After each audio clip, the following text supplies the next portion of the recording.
Eres una inútil, Carmen, una completa inútil que nunca ha conseguido nada en la vida. Las palabras de mi hermana mayor, Pilar, resonaron por todo el comedor familiar como una bofetada. El silencio que siguió fue ensordecedor. Allí estábamos, reunidos en casa de nuestros padres en el barrio de Chamberí, Madrid, para la tradicional comida dominical. Mis 3 hermanos, sus respectivas parejas, mis sobrinos jugando en el salón. Y yo, la oveja negra de la familia Martínez. Era octubre de 2023 y el aire otoñal que entraba por la ventana contrastaba con el calor sofocante que sentía en mis mejillas. A los 35 años, seguía siendo la hermana soltera, la que nunca había tenido un trabajo, de verdad, la que vivía en un piso compartido en Malasaña porque no podía permitirse algo mejor. Mientras mis hermanos presumían de sus casas en las afueras, sus coches nuevos y sus vacaciones en la Costa Brava,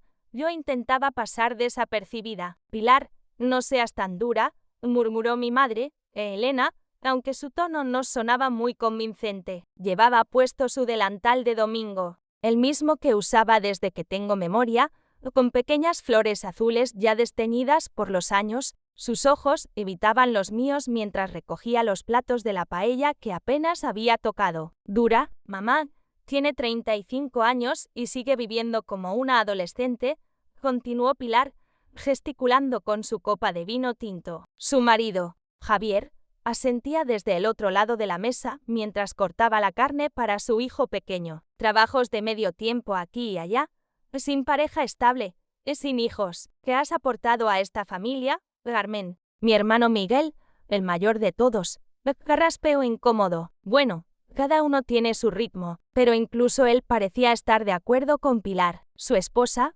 Rocío, me miró con esa mezcla de lástima y superioridad que tanto odiaba. Su ritmo, se burló Pilar. Carmen, trabajas dando clases de español a extranjeros 3 días a la semana. Eso no es una carrera, es un hobby. Y no me vengas con lo de que estás encontrándote a ti misma porque ya no tienes 20 años. Las lágrimas amenazaban con derramarse, pero me las tragué. Esta escena se repetía cada domingo, pero nunca había sido tan brutal. Mi hermano pequeño, Antonio, intentó cambiar de tema hablando del Real Madrid, pero Pilar no había terminado. Papá y mamá se han sacrificado toda la vida por nosotros. Papá trabajó 40 años en la fábrica de SEAT, mamá limpió oficinas hasta que se jubiló. ¿Y qué tienen que mostrar por ti? Nada, absolutamente nada. Mi padre, Joaquín, permanecía en silencio, con su mirada perdida en algún punto de la pared. Sus manos, curtidas por décadas de trabajo duro,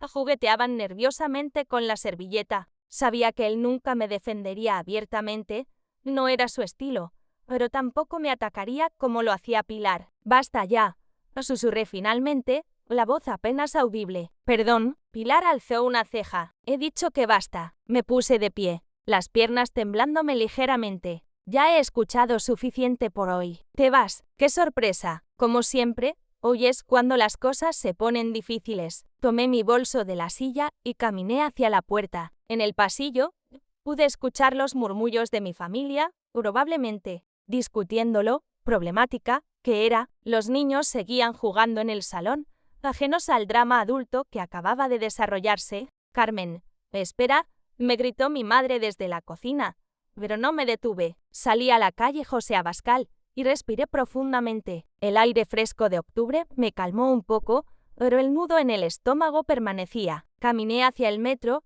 pasando por delante de las elegantes fachadas del barrio, pensando en lo irónico que era.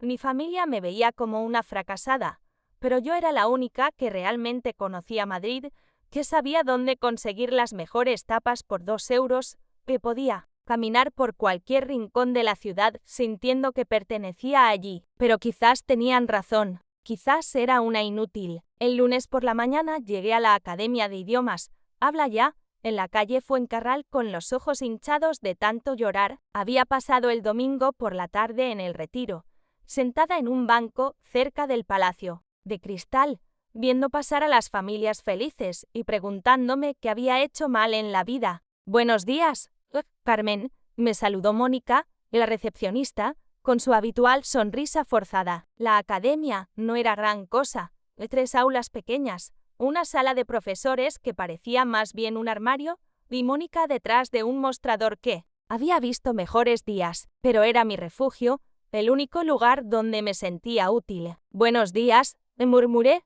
dirigiéndome directamente a mi primera clase. Tenía que enseñar español básico a un grupo de estudiantes Erasmus, 2 alemanes, una italiana y un francés que apenas podía pronunciar la R. Hola, profesora Carmen, me gritó Klaus, uno de los alemanes, con su entusiasmo característico. A pesar de mi estado de ánimo, no pude evitar sonreír un poco. Estos chicos de 20 años tenían una energía contagiosa que a veces lograba sacarme de mis momentos más oscuros. Hoy vamos a practicar el pretérito perfecto, les dije, escribiendo en la pizarra blanca que tenía una mancha permanente en la esquina superior derecha. ¿Alguien recuerda la estructura? Durante la hora siguiente, me perdí en la rutina de enseñar, corregir pronunciaciones, explicar por qué he comido, era diferente de comí, ver cómo sus caras se iluminaban cuando finalmente entendían un concepto. Era lo único que me hacía sentir que servía para algo. Después de la clase,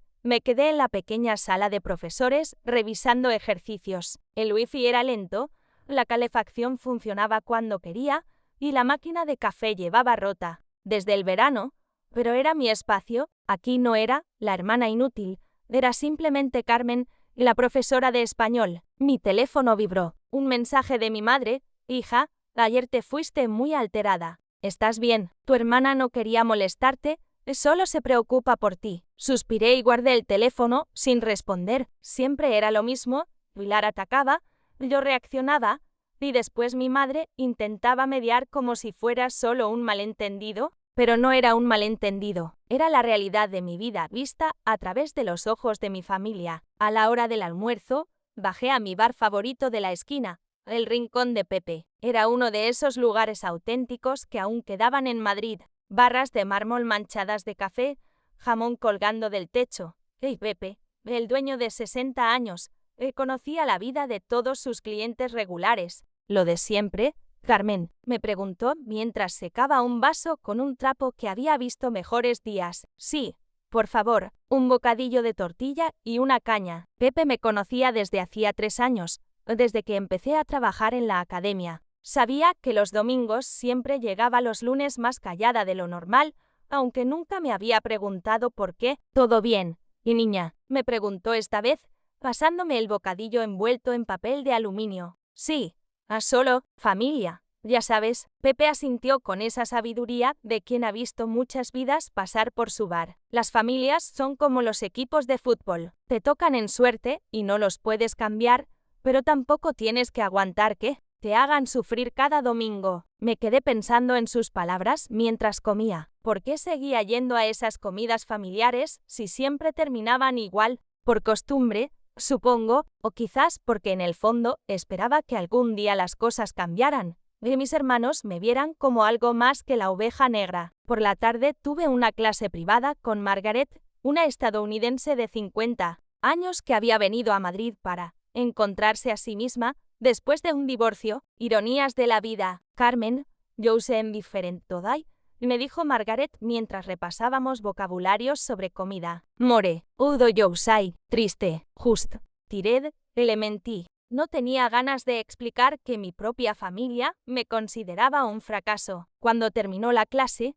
me caminé de vuelta a mi piso en Malasaña. Las calles estaban llenas de vida, y turistas tomando fotos, estudiantes saliendo de clase, parejas, jóvenes tomando cañas en las terrazas. Todo el mundo parecía tener un propósito, un lugar al que ir, alguien que los esperara. Yo solo tenía mi habitación en un piso compartido con 2 compañeras que apenas me dirigían la palabra. Era martes por la tarde y estaba en mi segunda clase del día, intentando explicar la diferencia entre ser y estar a un grupo de japoneses muy educados pero completamente confundidos, cuando mi teléfono vibró. Lo ignoré, como siempre hacía, durante las clases, pero siguió vibrando insistentemente. Disculpen un momento, les dije a mis estudiantes, sacando el teléfono del bolso. Era una notificación del Banco Santander, movimiento en su cuenta corriente, 847.392,15 euros. Consulté.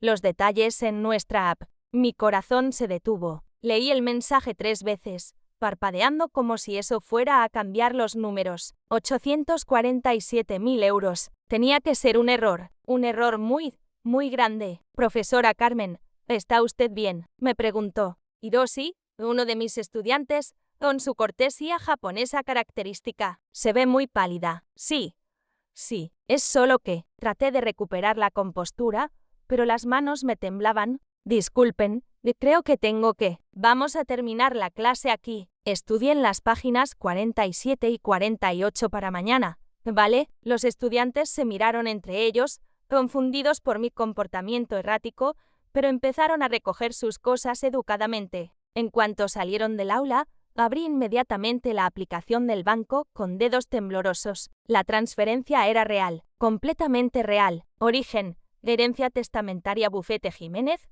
asociados. Concepto: legado testamentario Doña Esperanza Vázquez Moreno. Esperanza Vázquez Moreno. El nombre no me sonaba absolutamente de nada. Tenía que ser un error administrativo. Alguien con mi mismo nombre había heredado esa fortuna y el banco se había confundido de cuenta. Salí corriendo de la academia sin siquiera despedirme de Mónica. En la calle, marqué inmediatamente el número de atención al cliente del banco, caminando en círculos frente a la entrada del metro. Buenos días, habla Carmen Martínez García. Acabo de recibir una transferencia por error en mi cuenta y necesito que la revisen urgentemente. Por favor, facilíteme su documento nacional de identidad y la información de la transferencia, me respondió una voz amable al otro lado de la línea. Después de 15 minutos de verificaciones, la operadora confirmó lo imposible. Señora Martínez, la transferencia es correcta. Ha sido usted designada como beneficiaria del legado testamentario de la señora Esperanza Vázquez Moreno. El bufete responsable es Jiménez,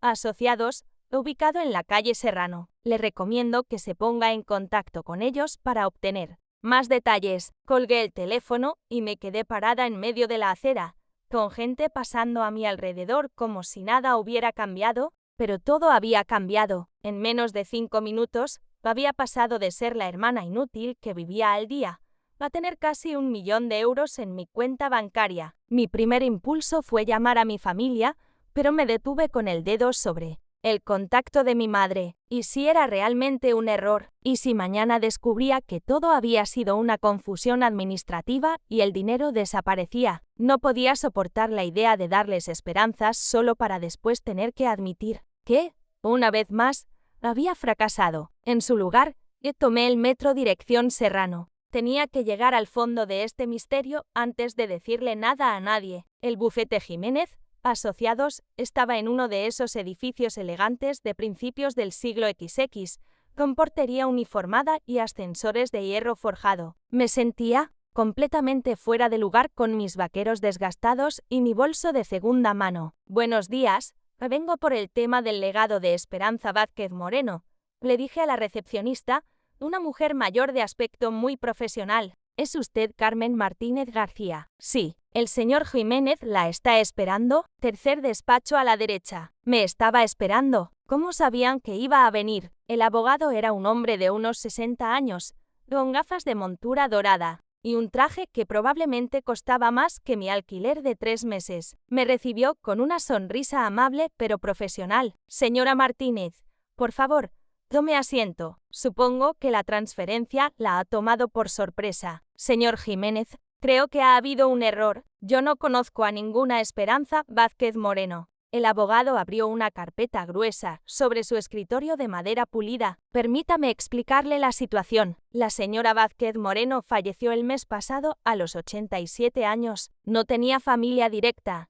pero dejó instrucciones muy específicas en su testamento. Sacó una fotografía en blanco y negro de la carpeta y me la pasó. Era una mujer joven, de unos 20 años, con el pelo recogido en un moño y una sonrisa tímida. Algo en esa cara me resultaba vagamente familiar, pero no podía ubicar dónde la había visto. Durante los últimos meses de su vida, la señora Vázquez contrató los servicios de una detective privada para localizar a cierta persona, una joven profesora de español que trabajaba dando clases a extranjeros en Madrid. Una joven que, según sus propias palabras, ayudaba a otros a encontrar su lugar en el mundo, igual que alguien hizo conmigo hace muchos años. Mi mente empezó a procesar la información lentamente. Me estuvo investigando durante 3 meses. La detective la siguió, observó su trabajo, habló con sus estudiantes, incluso con el dueño del bar donde almuerza habitualmente. El informe es muy detallado. El señor Jiménez sacó otro documento de la carpeta. Era un informe de varias páginas con fotografías mías entrando y saliendo de la academia, tomando café con Margaret, comprando el periódico en el kiosco de mi calle. Esto es muy perturbador, murmuré. Lo entiendo perfectamente, pero la señora Vázquez tenía sus razones que están explicadas en esta carta que dejó para usted. Me entregó un sobre cerrado con mi nombre escrito en una caligrafía temblorosa pero clara. Mis manos temblaban mientras abría el sobre. El papel era de buena calidad, ligeramente amarillento, y la tinta era azul oscura. La letra, aunque temblorosa por la edad, era elegante y cuidada. Querida Carmen, comenzaba la carta. Si estás leyendo esto, significa que ya no estoy en este mundo y que mi búsqueda ha llegado a su fin. Permíteme explicarte por qué una anciana desconocida ha decidido cambiar tu vida para siempre. Levanté la vista hacia el señor Jiménez, que me observaba con paciencia profesional. ¿Puedo leer esto en privado? Por supuesto. Tómese el tiempo que necesite. Yo estaré en el despacho de al lado. Una vez sola, continué leyendo. Mi historia comienza en 1958, cuando yo tenía 22 años y acababa de llegar a Madrid desde un pueblecito de Cuenca. Era huérfana, no tenía dinero y apenas sabía leer y escribir. Conseguí trabajo como sirvienta en casa de una familia acomodada del barrio de Salamanca, los Martínez Herrera. El apellido me resonó, pero no podía ubicarlo exactamente. Durante 3 años trabajé para ellos, limpiando, cocinando y cuidando de sus 3 hijos pequeños. Pero lo más importante que hicieron por mí fue enseñarme a leer correctamente. La señora de la casa, doña Elena Martínez Herrera, notó que yo tenía curiosidad por los libros y decidió darme clases todas las tardes después de terminar mis tareas. Mi corazón empezó a latir más rápido. El nombre Elena Martínez. Elena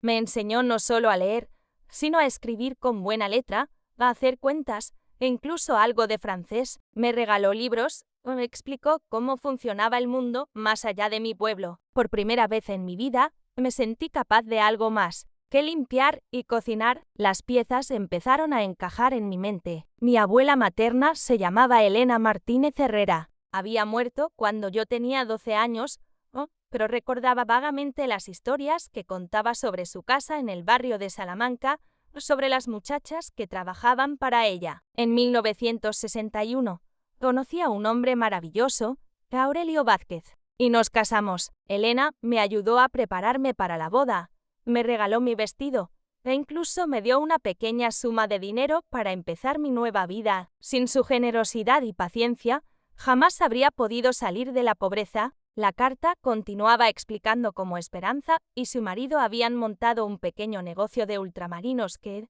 con los años, se había convertido en una cadena de supermercados exitosa. No habían tenido hijos y cuando Aurelio murió hace 10 años, Esperanza había decidido buscar a los descendientes de la mujer que había cambiado su vida. Contraté a una detective para encontrar a la familia de Elena. Descubrí que había tenido una hija. Tu madre también se llamaba Elena y se casó con un hombre llamado Joaquín Martínez. Tenían 4 hijos, Miguel, Pilar, Antonio y tú, Carmen. Mis ojos se llenaron de lágrimas. Esperanza había estado observando a toda mi familia. Durante meses, la detective observó a todos los hermanos. Miguel, exitoso ejecutivo, ya establecido económicamente. Pilar, casada con un buen trabajo, una vida cómoda. Antonio, recién ascendido en su empresa. Y luego estaba tú, Carmen. La siguiente parte de la carta me rompió el corazón y vi cómo tu familia te trataba en esas comidas dominicales. Vi cómo te hacían sentir como si no valieras nada, cuando en realidad eras la única que había heredado el verdadero espíritu de tu abuela Elena. Tú, como ella, dedicas tu vida a enseñar, a ayudar a otros a encontrar su lugar en el mundo. Tus estudiantes te adoran, y hablan de ti como de alguien que les cambió la vida. Tuve que parar de leer para secarme las lágrimas. Tu abuela me enseñó que el verdadero valor de una persona no se mide en dinero o estatus social,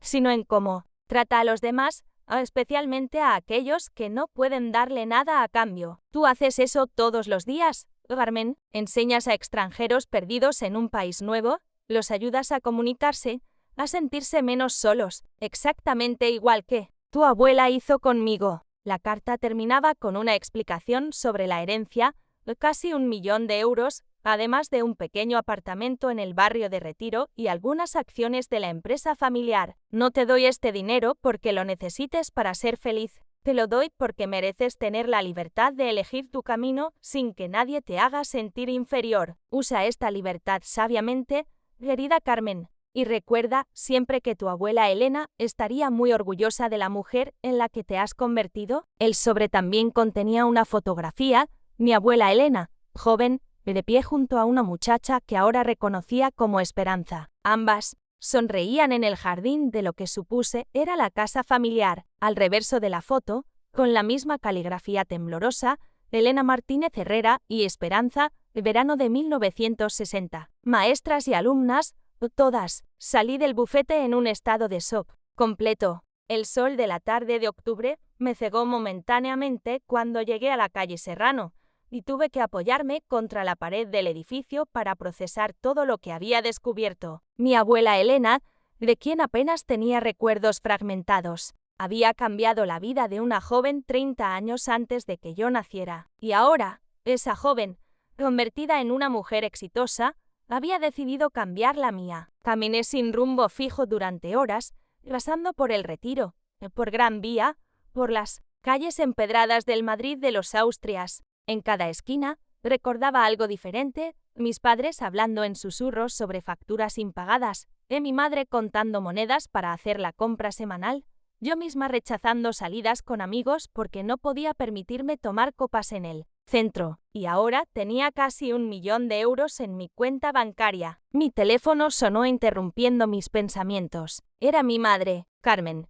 Hija, ¿estás bien? No contestaste a mi mensaje de ayer. Estoy bien, mamá, solo, ocupada con el trabajo. Tu hermana Pilar quiere hablar contigo. Dice que se pasó el domingo y quiere disculparse. Solté una risa amarga. Pilar quiere disculparse. Eso sí que es nuevo, Carmen. No seas así. Somos familia. Las familias se pelean, pero al final siempre se perdonan. Mamá, ¿te puedo preguntar algo sobre la abuela Elena? Hubo una pausa al otro lado de la línea. ¿Qué quieres saber? ¿Era verdad que tenía mucama en su casa cuando era joven? Sí.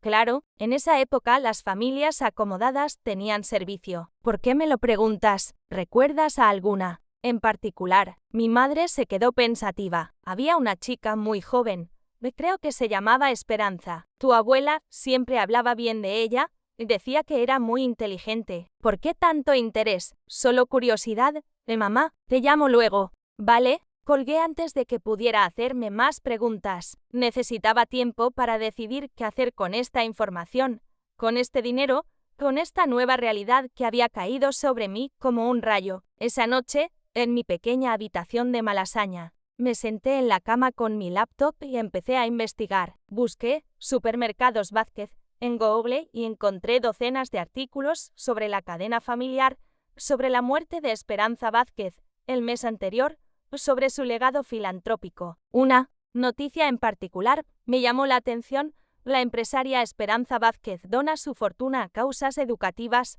El artículo mencionaba varias donaciones a escuelas rurales, programas de alfabetización para adultos y becas para jóvenes sin recursos, y ahora yo formaba parte de ese legado. Durante toda la noche estuve despierta, pensando en las opciones. ¿Qué tenía delante? Podía seguir con mi vida exactamente igual, mantener el dinero en secreto y poco a poco ir mejorando mi situación sin que nadie se diera cuenta. Podía mudarme a un apartamento mejor, dejar de preocuparme por las facturas o viajar, o podía hacer algo completamente diferente. A las 6 de la mañana ya había tomado una decisión. Llamé a la academia y les dije que necesitaba tomarme unos días libres por asuntos familiares. Después llamé al señor Jiménez y pedí una cita para esa misma tarde. Señor Jiménez, Quiero hacer algunas donaciones, le dije cuando llegué a su despacho. Quiero crear un fondo para becas de idiomas dirigido a jóvenes inmigrantes que lleguen a Madrid sin recursos.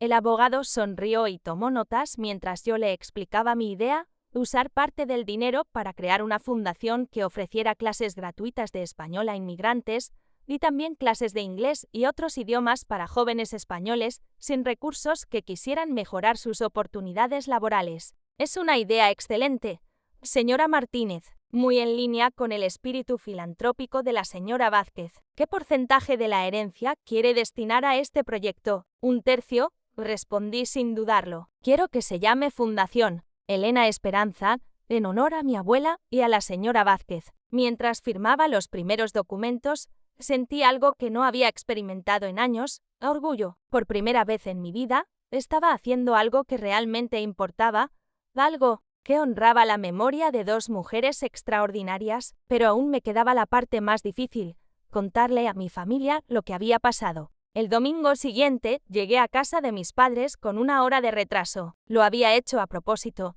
sabiendo que mi familia estaría preocupada por mi ausencia y quizás, solo quizás, un poco arrepentida por cómo me habían tratado la semana anterior. Cuando abrí la puerta con mi llave, encontré a toda la familia reunida en el salón en lugar del comedor. Mis padres estaban sentados en el sofá con expresión preocupada, mientras mis hermanos ocupaban las sillas y el otro sofá. Carmen, gracias a Dios, dijo mi madre levantándose para abrazarme. Hemos estado llamándote toda la semana. ¿Dónde te habías metido? Tenía algunos asuntos que resolver, respondí, manteniendo un tono neutro. Pilar se aclaró la garganta. Carmen, quería disculparme por lo que dije el domingo pasado. Fui demasiado dura contigo. La miré directamente a los ojos. Su disculpa sonaba ensayada, probablemente orquestada por mi madre, pero al menos era un intento. ¿Demasiado dura o demasiado honesta?, le pregunté. Se removió incómoda en su asiento. Las dos cosas. Supongo, no tenía derecho a hablarte así delante de toda la familia, pero si crees que soy una inútil. El silencio incómodo se extendió por toda la habitación. Miguel tosió nerviosamente, Antonio miraba su teléfono, y mis padres intercambiaron miradas preocupadas. Carmen, intervino mi padre finalmente, eres nuestra hija, puede que no siempre entendamos tus decisiones, pero te queremos. Mis decisiones, me senté en la única silla libre, enfrentando a toda mi familia. ¿Qué decisiones? Papá. La decisión de no casarme con el primer hombre que se me cruzara. La decisión de trabajar en algo que me gusta en lugar de buscar un empleo que me haga infeliz pero que pague mejor. Carmen, no empieces otra vez, suspiró Pilar. No, déjame terminar. Durante años he venido a estas comidas dominicales sintiendo que tengo que justificar mi existencia, que tengo que demostrar que valgo algo. Pero la verdad es que ustedes nunca han tratado de entender quién soy realmente. Me puse de pie y saqué mi teléfono, abriendo la aplicación del banco. ¿Saben qué? Tienen razón en una cosa. Soy diferente. A ustedes, muy diferente. Le pasé el teléfono a mi padre. Se puso las gafas para leer la pantalla. Su expresión cambió gradualmente de confusión a shock total. ¿Qué es esto?, murmuró. Es mi saldo bancario, papá. 847.000 euros. El teléfono casi se le cae de las manos. Mi madre se acercó para ver, y pronto toda la familia estaba mirando la pantalla con expresiones de incredulidad. ¿De dónde ha salido este dinero?, preguntó Miguel con voz temblorosa. Es una herencia, de alguien que valoraba mi trabajo, mi forma de ser, mi contribución al mundo. Alguien que nunca me conoció personalmente, pero que se tomó la molestia de observar mi vida durante meses antes de decidir que yo merecía una oportunidad. Pilar me miraba con la boca abierta. ¿Una herencia? ¿De quién? De una mujer que conoció a vuestra abuela Elena hace más de 60 años. Una mujer a la que la abuela trató con respeto y dignidad cuando nadie más lo hacía. Una mujer que nunca olvidó esa bondad y decidió pasarla hacia adelante. Les conté toda la historia, la esperanza, la investigación, la carta, la conexión con mi abuela. Mientras hablaba, vi cómo las expresiones de mi familia iban cambiando de shock a comprensión y finalmente a algo que parecía respeto. No puedo creerlo, susurró mi madre. con lágrimas en los ojos. Mi madre nunca me contó esa historia, porque para ella era algo natural. Le expliqué, tratar bien a los demás, enseñar, ayudar, no era algo extraordinario, era simplemente lo correcto. Antonio, que había permanecido callado durante toda la conversación, finalmente habló. Carmen, esto es increíble. Eres rica. Sí. Antonio, soy rica, pero ¿saben qué es lo más importante? Que alguien vio valor en mi trabajo, en mi forma de tratar a los demás, o en quién soy como persona. Algo que mi propia familia nunca pudo ver. El silencio que siguió fue diferente al de la semana anterior. No era tenso ni incómodo, sino reflexivo. Carmen, dijo Pilar finalmente, con una voz que no le había escuchado nunca, yo me equivoqué completamente contigo. Pensé que no tenías ambición, que no querías nada de la vida, pero en realidad tenías algo que yo nunca he tenido. ¿Qué? Propósito. Un propósito real. Yo trabajo en marketing. Vendo productos que la gente no necesita para comprar cosas que no me importan. Tú cambias vidas todos los días. Y yo fui demasiado estúpida para darme cuenta. Mi madre se acercó y me tomó las manos. Hija, perdónanos. Especialmente perdóname a mí. Como madre, debería haber sabido defenderte. Debería haber visto lo que esa mujer vio en ti. Mamá, no tienes que disculparte. Solo necesito que me vean como soy, no como quien piensan que debería ser. Mi padre, que rara vez expresaba emociones, se levantó y me abrazó. Estoy orgulloso de ti, Carmen. Siempre lo he estado, aunque no supiera cómo decirlo. Fue Miguel quien hizo la pregunta que sabía que vendría.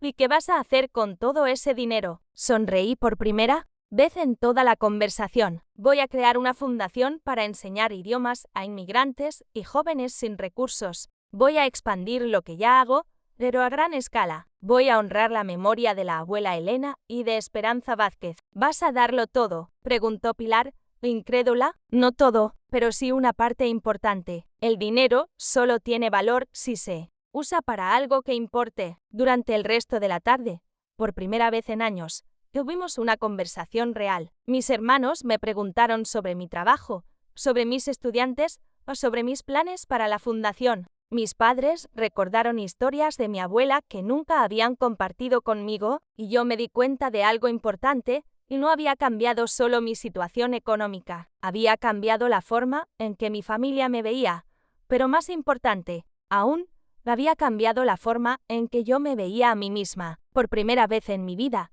me sentía realmente valiosa, no por el dinero, sino por lo que representaba, del reconocimiento de que mi forma de vivir, de tratar a los demás, de encontrar propósito en las pequeñas cosas, tenía valor. Al irme esa noche, Pilar me detuvo en la puerta. Carmen, sé que no tengo derecho a pedirte esto después de cómo te he tratado, pero podrías enseñarme. Quiero aprender a ser mejor persona. Quiero encontrar mi propósito como tú encontraste el tuyo. La abracé con lágrimas en los ojos. Claro, Pilar, eso es exactamente lo que habría hecho la abuela Elena. 6 meses después, estaba de pie en la entrada de un edificio de 3 plantas en el barrio de Lavapiés, con las llaves en la mano y una sonrisa que no podía borrar de mi cara. El cartel junto a la puerta decía, Fundación Elena Esperanza, Centro de Idiomas e Integración. A mis pies había una caja con las primeras placas conmemorativas, una foto de mi abuela Elena enseñando a leer a una joven Esperanza,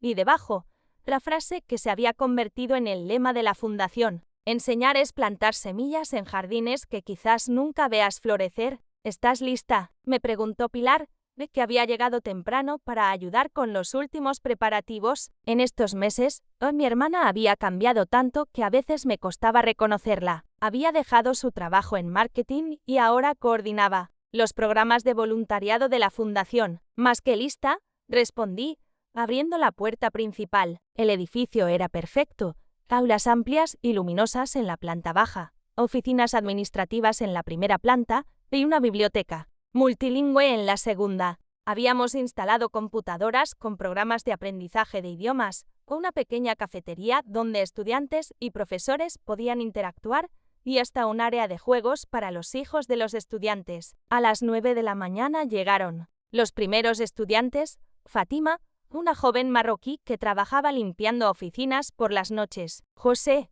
un chico hondureño que había llegado a España hace 3 meses. Lin, una estudiante china que quería mejorar su español para estudiar medicina. Y Alex, un joven rumano que soñaba con ser ingeniero. Buenos días y bienvenidos al Centro Elena Esperanza, les dije, sintiéndome más nerviosa que en mi primera clase en la pequeña academia de Fuencarral. Aquí no solo van a aprender español, van a encontrar una comunidad, van a hacer amigos y van a descubrir que Madrid puede ser su hogar. Durante la primera semana, tuvimos 50 estudiantes inscritos. Al mes, eran 120. Pronto tuvimos que ampliar el horario y contratar más profesores. Margaret, mi antigua estudiante americana, se ofreció como voluntaria para enseñar inglés. Klaus, el entusiasta estudiante alemán, volvió de Berlín específicamente para ser nuestro coordinador de idiomas europeos. Pero lo más hermoso no eran los números, sino las historias, como la de Amara, una refugiada siria que en 6 meses pasó de no saber decir hola a conseguir trabajo como traductora en una organizaciones no gubernamentales. O la de David, un joven gitano de Vallecas que gracias a nuestras clases de inglés consiguió una beca para estudiar en el extranjero. Una tarde de abril, mientras revisaba las solicitudes de becas en mi nueva oficina, sonó el teléfono. Fundación Elena Esperanza, habla Carmen. Carmen Martínez, soy Laura Pérez, del programa Madrid Directo, de Telemadrid. Nos gustaría hacer un reportaje sobre su fundación. Acepté la entrevista, aunque la idea de aparecer en televisión me ponía nerviosa. Cuando llegó el día, toda mi familia se había reunido en casa de mis padres para verme. Cuéntenos, Carmen, le preguntó la periodista, ¿cómo nació? La idea de crear esta fundación nació de la comprensión de que todos necesitamos que alguien crea en nosotros.